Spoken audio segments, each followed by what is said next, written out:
ভিডিওতে আপনাদের সবাইকে স্বাগতম।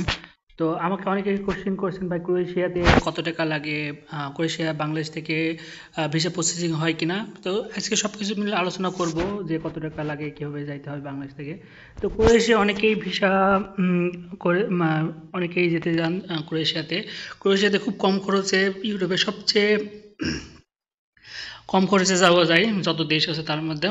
তো ক্রোয়েশিয়াতে আপনার যদি নিজে প্রসেসিং করেন তাহলে 2 থেকে 3 লক্ষ টাকার মধ্যে চলে যাওয়া যায়, এবং যদি রিক্রুটিং এজেন্সির মাধ্যমে যান তাহলে 3 থেকে 4 লক্ষ টাকার মধ্যে আপনি ওয়ার্ক পারমিট ভিসা পেয়ে যাবেন। সেক্ষেত্রে কিন্তু অন্য আরব আমিরাত থেকে কিন্তু কম টাকায় আপনারা ক্রোয়েশিয়া যেতে পারবেন। তো আপনার কী কী লাগবে এবং কীভাবে ভিসা প্রসেসিং করবেন আজকে আমি সব ডিটেলস বলবো, ঠিক আছে। ক্রোয়েশিয়ার ওয়ার্ক পারমিট ভিসা। তো ওয়ার্ক পারমিট ভিসার জন্য আবেদন করার জন্য আগে কিন্তু ভারতের নিউ দিল্লি থেকে করা রাখতো, কিন্তু এখন আপনারা বাংলাদেশ থেকে করতে পারবেন, ঠিক আছে। তো তো কী জন্য কী কী ডকুমেন্ট লাগবে সেটা আপনাদের দেখাই, ঠিক আছে। অরিজিনাল পাসপোর্ট লাগবে, এটা কিন্তু আপনাদের অবশ্যই লাগবে, এবং সম্পূর্ণ আপনার হচ্ছে যে যে ভিসার ফর্ম আছে সেটা পূরণ করতে হবে, ঠিক আছে। তারপরে হচ্ছে যে দুইটি সাম্প্রতিক পাসপোর্ট সাইজের ছবি, অনুমোদিত ওয়ার্ক পারমিট বা রেসিডেন্ট পারমিটের বিপরীতে কোষের এন্ট্রি ভিসার জন্য পারমিট কপি। তো তার আগে আপনাকে ক্রোয়েশিয়ার বিভিন্ন কোম্পানি থেকে আপনাকে পারমিটটা বের করে আনতে হবে, ঠিক আছে। তো আপনারা এটা অনলাইনে আবেদন করেও বের করতে পারবেন। বিভিন্ন কোম্পানিতে আবেদন করলে দেখা যাচ্ছে 10 থেকে 15টা কোম্পানিতে আবেদন করলে আপনি একটি পেয়ে যাবেন 100%। আর অথবা রিক্রুটিং এজেন্সির মাধ্যমে করে নিতে পারবেন। সেক্ষেত্রে আপনার কিন্তু অনেক ফি লাগবে, 1 থেকে 1.5 লক্ষ টাকা কিন্তু এই কাজের জন্য নিয়ে নেবে। আপনারা যদি নিজে নিজে করেন মানে এটা অনেক ভালো হবে। এই খরচ যদি আপনি নিজে করেন 2-3 হাজার টাকার মধ্যে করে ফেলতে পারবেন।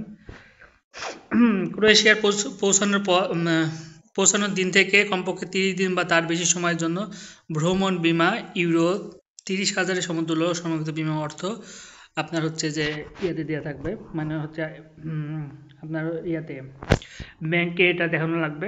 তো এটা দেখানোর জন্য আপনার নিজের থাকতে হবে এমন কোনো মানে নেই। আপনার হচ্ছে যে সিটি ব্যাংক রয়েছে, অথবা হচ্ছে আপনার বিভিন্ন ব্যাংক রয়েছে, তারা কিন্তু আপনার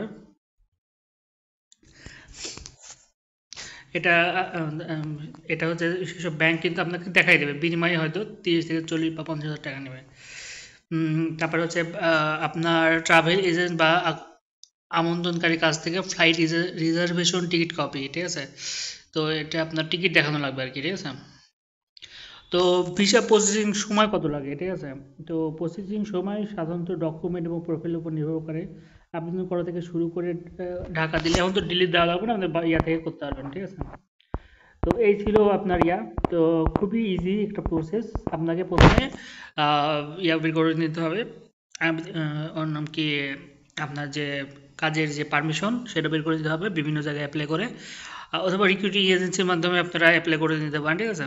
তো আরেকটা বিষয় হলো, যারা ক্রোয়েশিয়া যাবে তারা এখন খুব নিশ্চিন্ত থাকতে পারেন, কারণ ক্রোয়েশিয়ার যে কোম্পানিগুলো এখন তারাই শুধু নিতে পারবে যাদের হচ্ছে তাদের লাইসেন্স রয়েছে, নাহলে কিন্তু তাদেরকে বিশাল পরিমাণে জরিমানা দিতে হবে সব কোম্পানিকে বা প্রতিষ্ঠানকে যদি আপনার ফেকভাবে